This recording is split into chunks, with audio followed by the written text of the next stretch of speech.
नमस्कार साथियों, आपका फिर से स्वागत है सिविल सर्विस एकेडमी पे। साथियों, आज के इस लेक्चर में हम डिस्कस करेंगे राष्ट्रीय आय के बारे में।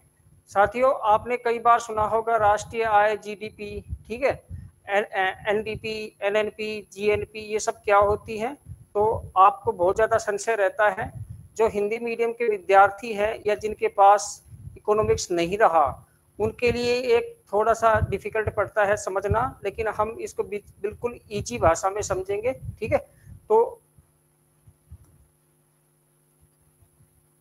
साथियों, जो राष्ट्रीय आय है, राष्ट्रीय आय या नेशनल इनकम,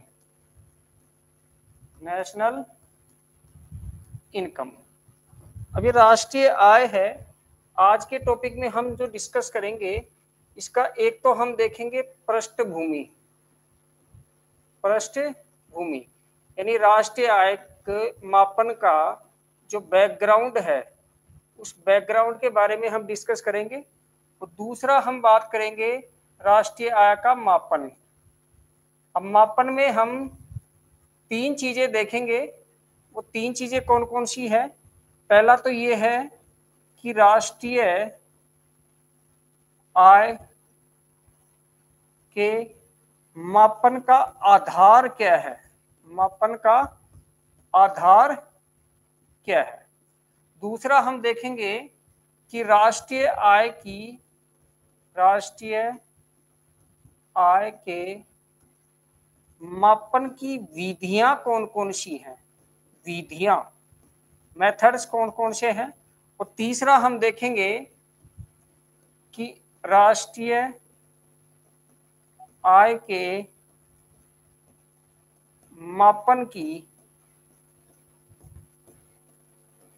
अवधारणा क्या है। तो साथियों, आज का जो लेक्चर होगा उसमें हम डिस्कस करेंगे कि राष्ट्रीय आय के जो मापन का आधार है। कई बार आपने सुना होगा कि स्थिर कीमतों पर और चालू या प्रचलित कीमतों पर राष्ट्रीय आय या राष्ट्रीय आय के मापन की विधियां आपने सुनी होंगी कि एक तो होती है उत्पाद विधि, एक होती है आय विधि और एक होती है व्यय विधि। इन तीनों विधियों के बारे में, तीनों मेथड्स के बारे में हम डिटेल में डिस्कस करेंगे। और राष्ट्रीय आय का मापन की अवधारणा है, इसमें आपने सुने होंगे कि जीडीपी, जीएनपी, एनडीपी और एनएनपी। इसके साथ ही साथ हम डिस्कस करेंगे पर कैपिटा इनकम क्या होती है, ठीक है। हम जो विभिन्न जो प्राइस है और कॉस्ट है उनके बारे में डिस्कस करेंगे कि फैक्टर कॉस्ट क्या है, मार्केट कॉस्ट क्या है, मार्केट प्राइस क्या है या बेसिक प्राइस क्या है, ठीक है। तो सबसे पहले हम देखते हैं आज के इस टॉपिक में कि बैकग्राउंड क्या है राष्ट्रीय आय के मापन का। पृष्ठभूमि या बैकग्राउंड क्या है, बैकग्राउंड क्या है।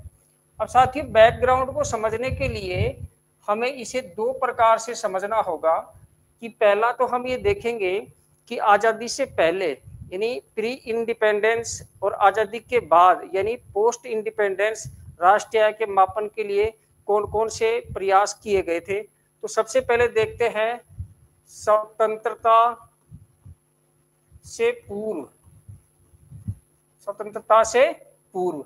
दूसरा हम देखते हैं स्वतंत्रता के बाद, स्वतंत्रता के बाद। तो सबसे पहले हम देखते हैं कि स्वतंत्रता से पूर्व, आजादी से पहले जब ब्रिटिश काल चल रहा था, तो ब्रिटिश काल में उस समय के ब्रिटिश भारत की राष्ट्रीय आय के बारे में कौन कौन से प्रयास किए गए थे। तो सबसे पहला जो प्रयास किया गया था आजादी से पहले, वो किया गया था 1867-68 में दादा भाई नौरोजी के द्वारा। दादा भाई नौरोजी, दादा भाई नौरोजी कांग्रेस के जो संस्थापक सदस्य हैं उनमें से एक हैं और कांग्रेस के वरिष्ठ नेता रहे हैं, ठीक है।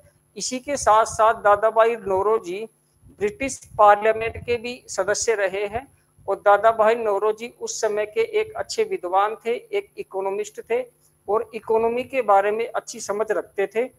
अब क्या है, दादा भाई नौरोजी ने एक किताब लिखी और किताब का नाम था poverty and un British rule, un British rule in India, poverty and un British rule in India, यानी गरीबी और गैर ब्रिटिश शासन भारत में, यानी भारत में गरीबी और गैर ब्रिटिश शासन। अब साथियों आपको पता है कि दादा भाई नौरोजी जब ब्रिटेन में रहे तो उन्होंने ब्रिटेन के लोगों की जीवन शैली देखी, वहां का शासन देखा। ये सब देखने के बाद उन्होंने लगा कि जो ब्रिटिश हैं, जो भारत में शासन कर रहे हैं, वो ब्रिटिश टाइप का तो है नहीं, जैसा वो ब्रिटेन में कर रहे हैं वैसा भारत में नहीं कर रहे हैं। इस किताब में उन्होंने क्या किया, एक सिद्धांत दिया और सिद्धांत का नाम था वेल्थ ड्रेन थ्योरी, यानी कि धन निष्कासन सिद्धांत, धन निष्कासन सिद्धांत। अब इस सिद्धांत में उन्होंने क्या कहा, इस सिद्धांत में उन्होंने कहा कि मान लो ये भारत है और ये इधर ब्रिटेन है, कि जो ब्रिटिश है वो भारत में शासन कर रहे हैं, भारत के किसानों से लेते हैं लगान, क्या लेते हैं, लगान। इस लगान के पैसे से वो जो कृषि उत्पाद है, कच्चा माल है, जैसे कपास वगैरह, आप एक एग्जांपल ले लेते हैं, जैसे कपास, कच्चा माल खरीदते हैं, कच्चा माल खरीदते हैं, इसी लगान के पैसे से, जो लगान का पैसा किसका है, भारतीयों का है। इस कच्चे माल को खरीद कर वो ले जाते हैं ब्रिटेन, और ब्रिटेन में जो मैनचेस्टर लिवरपूल है, जो उस समय एक अच्छे सूती वस्त्र उद्योग के केंद्र थे और एक औद्योगिक केंद्र भी थे, वहां की जो मिलें हैं, उन मिलों में इस कपास को वो कपड़े में परिवर्तित करते थे और कपड़े में परिवर्तित करके वापस भारत लाके बेचते, ऊंचे दामों पे बेचते। इससे क्या हुआ कि जो ब्रिटिशर्स को जो पैसा मिलता था, जो मुनाफा मिलता था, वो फिर वो वापस ले जाते थे कहां पर, इंग्लैंड। इसी को उन्होंने कहा है वेल्थ ड्रेन थ्योरी। उन्होंने कहा कि धीरे धीरे भारत का जो धन है वो इंग्लैंड जा रहा है, ब्रिटेन जा रहा है। इस पुस्तक में उन्होंने बताया कि भारत की जो राष्ट्रीय आय है, नेशनल इनकम है, वो तो है 340 करोड़ रुपए, 340 करोड़ रुपए, और जो प्रति व्यक्ति आय है, पीसीआई, पर कैपिटा इनकम, जिसको हम हिंदी में प्रति व्यक्ति आय कहते हैं, वो है मात्र 20 रुपए प्रति व्यक्ति प्रति वर्ष, प्रति वर्ष।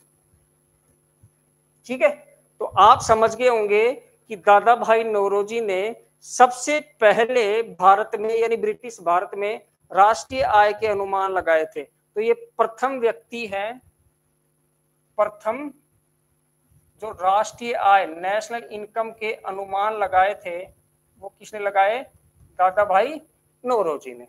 यहां तक आप समझ गए होंगे।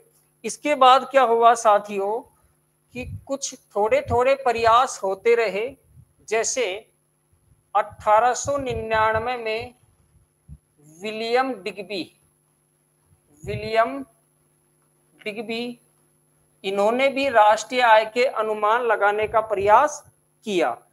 फिर जो थर्ड है 1901 में जो लॉर्ड कर्जन है, लॉर्ड कर्जन, इन्होंने भी राष्ट्रीय आय के अनुमान लगाने का प्रयास किया। 1911 में फिंडले सिराज, फिंडले सिराज, इन्होंने राष्ट्रीय आय के अनुमान लगाए। 1913-14 में BP Wadia and M N Joshi, इन दोनों ने मिलकर राष्ट्रीय आय के अनुमान लगाए। 1921 में साहेब व खम्बाटा, ये दो व्यक्ति थे, इन्होंने राष्ट्रीय आय के अनुमान लगाए। 1921 में साहेब व खम्बाटा, इन दोनों ने मिलकर राष्ट्रीय आय के अनुमान लगाए। नेक्स्ट है 1931-32 में एक व्यक्ति हुए प्रोफेसर VKRV राव, यानी कि विजेंद्र कस्तूरीरंगा वरदराजा राव।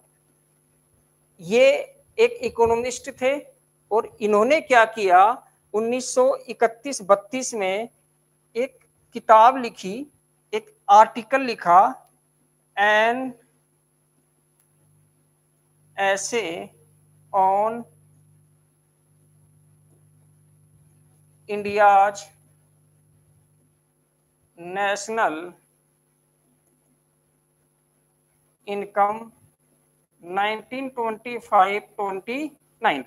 ये एक आर्टिकल था, बड़ा आर्टिकल था, आप इसको बुक भी कह सकते हैं। एन ऐसे ऑन इंडियाज नेशनल इनकम 1925-29, यानी कि भारत की राष्ट्रीय आय के ऊपर एक निबंध, जिसमें 1925 से 1929 तक के आंकड़े दे रखे थे। इन्होंने क्या कहा, पहली बात तो ये ध्यान रखना, ये है प्रथम वैज्ञानिक विधि, प्रथम व्यक्ति थे जिन्होंने वैज्ञानिक विधि से राष्ट्रीय आय नेशनल इनकम की गणना का प्रयास किया,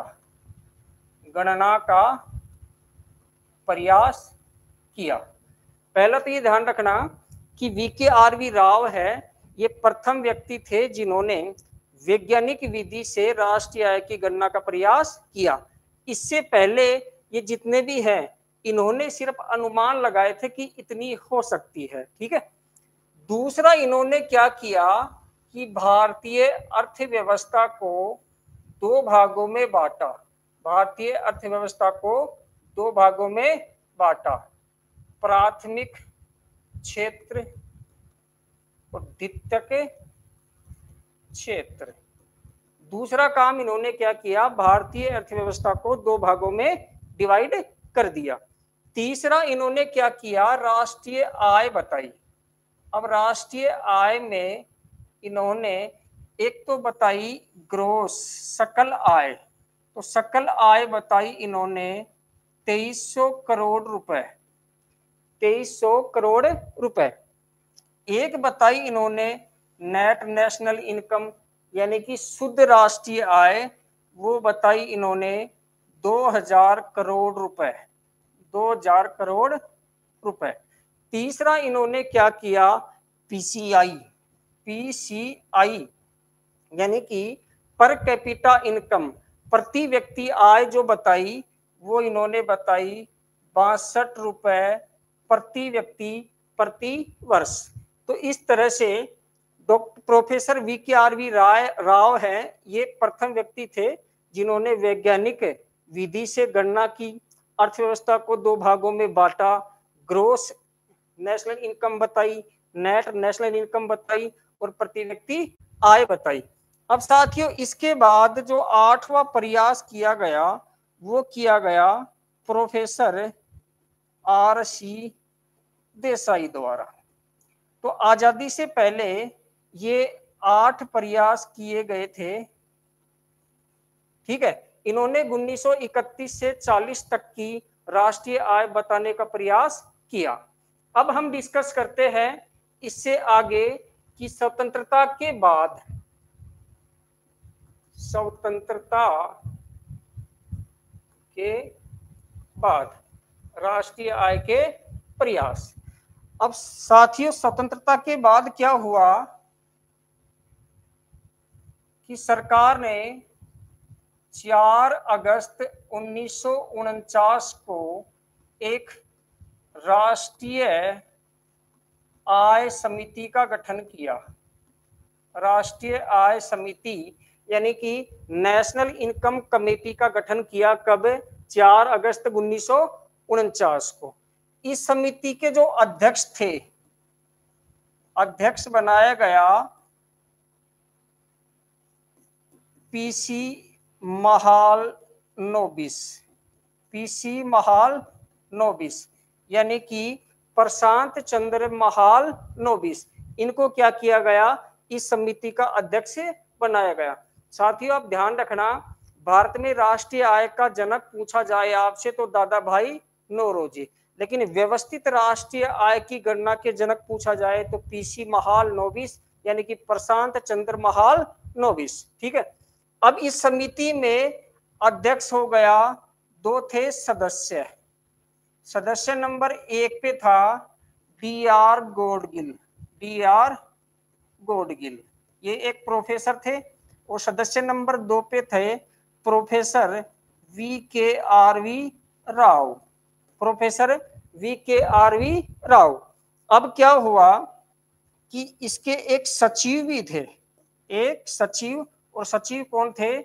आर.सी. देसाई। आर.सी. देसाई। तो यहां आप देखो कि राष्ट्रीय आय समिति जिसका गठन 4 अगस्त 1949 को हुआ, इसके अध्यक्ष तो कौन है? प्रोफेसर पीसी महालनोबिस यानी प्रशांत चंद्र महालनोबिस। 2 सदस्य हैं, डी.आर. गोडगिल, ठीक है, और वी.के.आर.वी. राव। और एक सचिव है जिसका नाम है आर.सी. देसाई। अब ये जो समिति है साथियों, इस समिति ने क्या किया कि अप्रैल 1951 को अपनी रिपोर्ट प्रस्तुत की। अप्रैल 1951 को अपनी रिपोर्ट प्रस्तुत कर दी कि राष्ट्रीय आय की रिपोर्ट ये है। अब इन्होंने क्या किया? रिपोर्ट दे दी 1951 को। अब इन्होंने क्या किया कि राष्ट्रीय आय की गणना करने के लिए एक तो माना आधार वर्ष। तो कौन से आधार वर्ष की गणना की थी? 1948-49 की। तो राष्ट्रीय आय समिति यानी प्रशांत चंद्र महालनोबिस ने जो कौन से आधार वर्ष के लिए राष्ट्रीय आय की गणना की? 1948-49। अब एक ये है कि इन्होंने कौन सी जनगणना को आधार माना? 1941 की जनगणना को आधार माना। नेक्स्ट बात यह है कि इन्होंने राष्ट्रीय आय कितनी बताई? राष्ट्रीय आय कितनी बताई? तो राष्ट्रीय आय बताई 8710 करोड़ रुपए। 8710 करोड़ रुपए। नेक्स्ट बात यह है कि इन्होंने पीसीआई प्रति व्यक्ति आय कितनी बताई? तो इन्होंने बताई 225 रुपए प्रति व्यक्ति प्रति वर्ष। तो 4 बातें आप ध्यान रखना, 4 फैक्ट हैं बिल्कुल सीधे सीधे कि राष्ट्रीय आय कमेटी ने आधार वर्ष किसको माना? 1948-49। कौन सी जनगणना को आधार माना? 1941 की। राष्ट्रीय आय कितनी बताई? 8710 करोड़ रुपए। और प्रति व्यक्ति आय यानी पर कैपिटा इनकम कितनी बताई? 225 रुपए। अब साथियों क्या हुआ? इसके बाद राष्ट्रीय आय की जो गणना है, राष्ट्रीय आय गणना, इस राष्ट्रीय आय की गणना करने के लिए सरकार ने अर्थव्यवस्था के विभिन्न क्षेत्रकों के आंकड़े इकट्ठे करने के लिए संगठन बनाए। अब जो पहला संगठन है वो है NSSO। इसकी स्थापना हुई 1950 में और इसका हेड क्वार्टर है कोलकाता। अब ये NSSO क्या है वो देखिए। National sample survey office. यहाँ ऑफिस की जगह ऑर्गेनाइजेशन भी यूज होता है, यानी कि राष्ट्रीय नमूना प्रतिदर्श कार्यालय। अब इसका काम क्या है साथियों, इसका काम था कि अर्थव्यवस्था में जो विभिन्न क्षेत्र हैं, प्राथमिक क्षेत्र, द्वितीयक क्षेत्र, इन क्षेत्रों के जो विभिन्न छोटे छोटे सेक्टर हैं, जैसे प्राइमरी सेक्टर में हम बात करते हैं एग्रीकल्चर, पशुपालन, वानिकी, खनन, ये सब आते हैं। तो कहाँ कितना उत्पादन हुआ, कितने पशु पाले गए, ठीक है, कितने वानिकी की उपज प्राप्त हुई, इन सब के आंकड़े कौन इकट्ठे करता था, NSSO। दूसरा संगठन था CSO, इसकी स्थापना हुई 2 मई 1951 और इसका हेडक्वार्टर था नई दिल्ली यानी न्यू दिल्ली। अब है क्या साथियों, जो CSO है, इस CSO की स्थापना पहले ही हो चुकी थी 1949 में CSU के नाम से, यानी सेंट्रल स्टैटिस्टिकल यूनिट, सेंट्रल केंद्रीय सांख्यिकी इकाई के रूप में, केंद्रीय सांख्यिकी इकाई। और ये CSO है, इसका है केंद्रीय सेंट्रल सांख्यिकी स्टैटिस्टिक्स ऑफिस, यानी कार्यालय, ठीक है। अब इसका काम, NSSO को काम क्या था, इसका काम था अर्थव्यवस्था के विभिन्न क्षेत्रों के आंकड़े इकट्ठे करना। इसका काम था उन आंकड़ों को, उन जो सांख्यिकी इकट्ठी की गई है उनको प्रोसेस करके और राष्ट्रीय आय के अनुमान लगा के उसको जारी करना, ठीक है। अब हुआ क्या कि 23 मई 2019 को सरकार ने इन दोनों संगठनों को मिलाकर बना दिया NSO, नेशनल स्टैटिस्टिकल ऑफिस या ऑर्गेनाइजेशन, राष्ट्रीय सांख्यिकी संगठन। अब इस राष्ट्रीय सांख्यिकी संगठन है, अब ये दोनों काम यही करता है और इसका हेडक्वार्टर साथियों नई दिल्ली में है। और अब इसने क्या किया कि हमारी जो भारतीय अर्थव्यवस्था है, भारतीय अर्थव्यवस्था, इसको 3 क्षेत्रकों में बांटा, 3 सेक्टर्स में बांट दिया, प्राइमरी सेक्टर, सेकेंडरी सेक्टर और टर्शियरी सेक्टर, यानी प्राथमिक क्षेत्र, द्वितीयक क्षेत्र और तृतीयक क्षेत्र। ये कौन कौन से हैं हम किसी अन्य वीडियो में बात करेंगे कि इसमें कौन कौन सी जो आर्थिक गतिविधियां हैं, इकोनॉमिक एक्टिविटी है, वो शामिल की गई है। नेक्स्ट हम देखते हैं, अब तक हमने जो राष्ट्रीय आय के मापन की पृष्ठभूमि थी उसके ऊपर हमने डिटेल में डिस्कस कर लिया।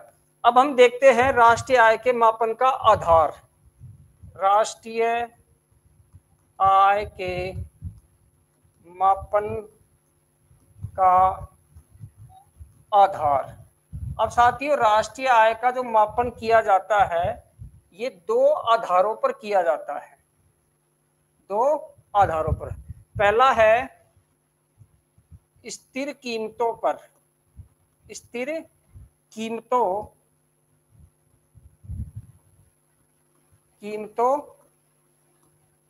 पर। दूसरा है चालू या वर्तमान या प्रचलित कीमतों पर, प्रचलित कीमतों पर। अब साथियों जो स्थिर कीमतों पर है इसको कहते हैं कांस्टेंट प्राइस, कांस्टेंट प्राइस, यानी ऐसी कीमतें जो स्थिर रहती हैं, बदलती नहीं है, ठीक है। और जो चालू या वर्तमान या प्रचलित कीमतें हैं इनको कहते हैं करंट प्राइस, यानी कि जीडीपी या नेशनल इनकम, जीडीपी या national income, GDP at constant price और जीडीपी एट करंट प्राइस, ठीक है। अभी दोनों है क्या। अब स्थिर कीमतों पर जब हम राष्ट्रीय आय या जीडीपी की गणना करते हैं तो हम क्या करते हैं कि वस्तु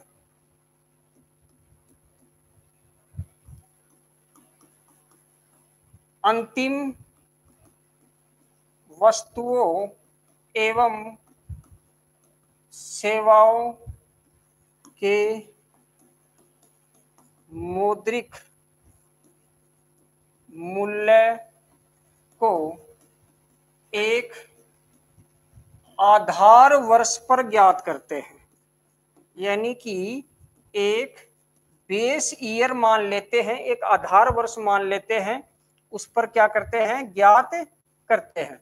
अब यह आधार वर्ष क्या है साथियों? होता क्या है कि जब हम राष्ट्रीय आय की गणना करते हैं तो कोई भी वस्तु या सेवा जिसकी पूरे वित्त वर्ष में यानी कि 1 अप्रैल से 31 मार्च के बीच में कोई एक स्थिर कीमत नहीं होती है, कभी वो घटती है कभी बढ़ती है।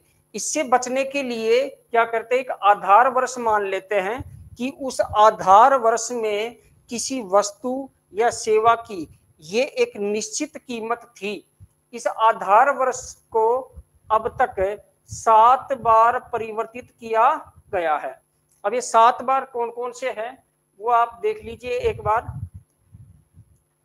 सबसे पहले क्या हुआ साथियों, आधार वर्ष था 1948-49, जब राष्ट्रीय आय समिति ने राष्ट्रीय आय के अनुमान लगाए थे आजादी के बाद सबसे पहले, तो आधार वर्ष किसको माना था, 1948-49, और ये परंपरागत कीमतों पर था। परंपरागत कीमतों यानी जो ट्रेडिशनल प्राइस चल रही थी उसी के ऊपर आधार वर्ष था। फिर क्या हुआ, इसके बाद दूसरा 1960-61 को आधार वर्ष माना और ये आधार वर्ष संशोधित कीमतों पर था। संशोधित कीमतों यानी परंपरागत कीमतें कौन सी हैं, जो आजादी से पहले ही कीमतें चली आ रही थी वो। अब इसमें क्या हुआ, 1960-61 में कीमतों को थोड़ा संशोधित किया गया। फिर क्या है, तीसरा जो आधार वर्ष था 1970-71 को माना गया, ये भी संशोधित कीमतों पर था। चौथा है 1980-81 को आधार वर्ष माना और ये भी संशोधित कीमतों पर ही था। पांचवा जो आधार वर्ष माना साथियों 1993-94 को और ये भी संशोधित कीमतों पर ही था। अब आप कहोगे 1991-92 को क्यों नहीं माना, तो आपको पता होगा 1991-92 में भारत में आर्थिक सुधार किए गए थे, इसलिए उस समय आधार वर्ष चेंज नहीं किया गया था। छठा है 1999-2000 और ये भी किस पे था, संशोधित कीमतों पे था। सातवां आधार वर्ष है 2004 और 2005 और ये भी संशोधित कीमतों पर ही था। अब जो वर्तमान आधार वर्ष है साथियों वो है 2011-12 और ये भी संशोधित कीमतों पर ही है। लेकिन अब यहाँ आप समझो 1 2 3 4 5 6 7 ये 7 बार यहाँ तक परिवर्तित हो चुके हैं और 8वां वर्तमान में है। तो कुल आधार वर्ष कितने हो गए राष्ट्रीय की गणना के, 8, और परिवर्तन कितनी बार हुआ, 7 बार। अब हुआ क्या साथियों कि 31 जनवरी 2015 को राष्ट्रीय आय की गणना के लिए कुछ परिवर्तन किए गए। पहला परिवर्तन तो ये किया गया कि जो आधार वर्ष है, बेस ईयर है, आधार वर्ष या बेस ईयर, इसको 2004-5 की जगह 2011-12 कर दिया गया। यानी आधार वर्ष में परिवर्तन कब किया गया, 31 जनवरी 2015 को, और ये 2016 से क्या हो गया, लागू। दूसरा जो परिवर्तन किया गया वो ये किया गया कि जीडीपी एट मार्केट प्राइस की जगह जीवीए एट बेसिक प्राइस पर राष्ट्रीय आय की गणना की जाएगी। यानी इससे पहले राष्ट्रीय आय की गणना थी वो जीडीपी एट मार्केट प्राइस पे थी, अब किस पे की जाएगी, जीवीए एट बेसिक प्राइस पर। तीसरी बात यहाँ ये चेंज की कि मार्केट प्राइस की जगह बेसिक प्राइस का कंसेप्ट आया। ये 3 परिवर्तन किए गए कब, 31 जनवरी 2015 को। तो इस तरह से आप समझ गए होंगे आधार वर्ष क्या होते हैं और इनको कैसे कैसे डिसाइड किया गया है। अभी सरकार ये चाह रही है कि इस आधार वर्ष को भी चेंज करके हम 2017-18 कर दे, लेकिन अभी उसको अप्रूवल नहीं मिला है, होगा तो आपको अपडेट दे दिया जाएगा। ठीक है, अब हम वापस पिछली स्लाइड पे आते हैं और हमने ये सब देख लिया कि वर्तमान में आधार वर्ष कौन सा है, 2011-12। ठीक है, अब हम देखते हैं करंट प्राइस।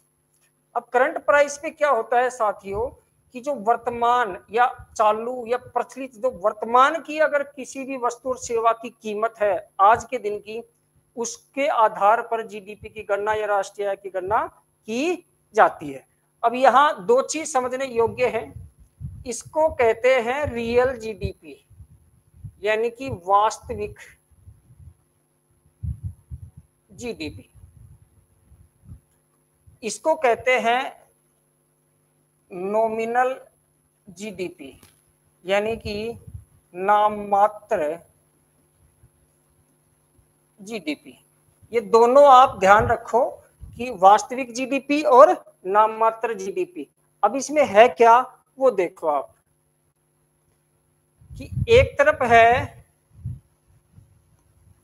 रियल जीडीपी यानी कि वास्तविक जीडीपी, ठीक है, एक तरफ है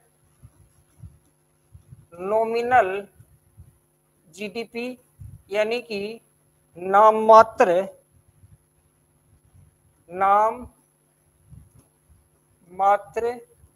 जीडीपी। अब होता क्या है, आप इसको बिल्कुल आसानी से समझिए कि यदि रियल जीडीपी में हम इन्फ्लेशन जोड़ देते हैं, यानी कि मैं ये कहूं कि 2011-12 आधार वर्ष में किसी वस्तु की कीमत 100 रुपए थी, लेकिन वर्तमान में चल रहा है 2023-24 और इस समय उस वस्तु की कीमत 125 रुपए हो गई। क्या हो गई? 125 रुपए। तो 100 से 125 तक जाएंगे, इसको बोलते हैं इन्फ्लेशन। क्या कहेंगे? इन्फ्लेशन यानी मुद्रास्फीति।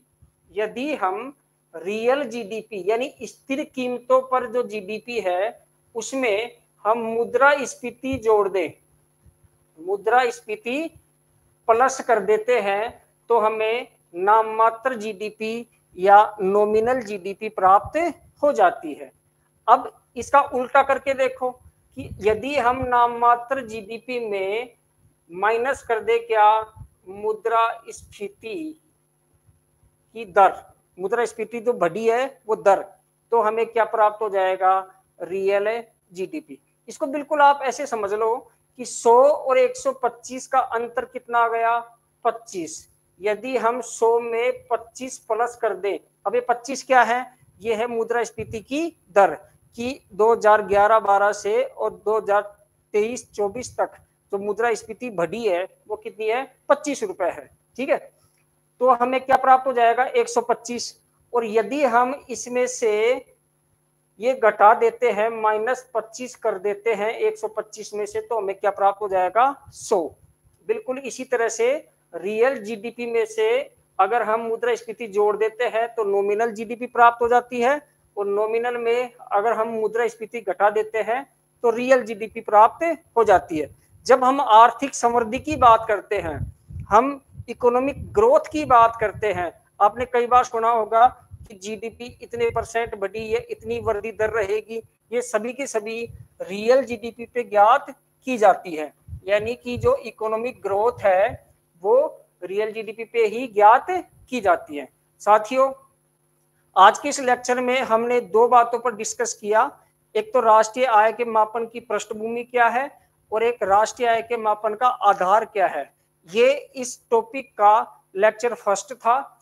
अगले लेक्चर में या अगले वीडियो में हम डिस्कस करेंगे कि राष्ट्रीय आय के मापन की विधियां कौन कौन सी हैं और राष्ट्रीय आय के मापन की अवधारणा क्या है। उम्मीद करता हूं आपको ये लेक्चर बहुत पसंद आया होगा, आपने कई चीजें सीखी होंगी। अगर आपको वीडियो पसंद आया हो तो इसको लाइक कीजिए, शेयर कीजिए, सब्सक्राइब भी कीजिए। मिलते हैं नेक्स्ट वीडियो में। Thank you.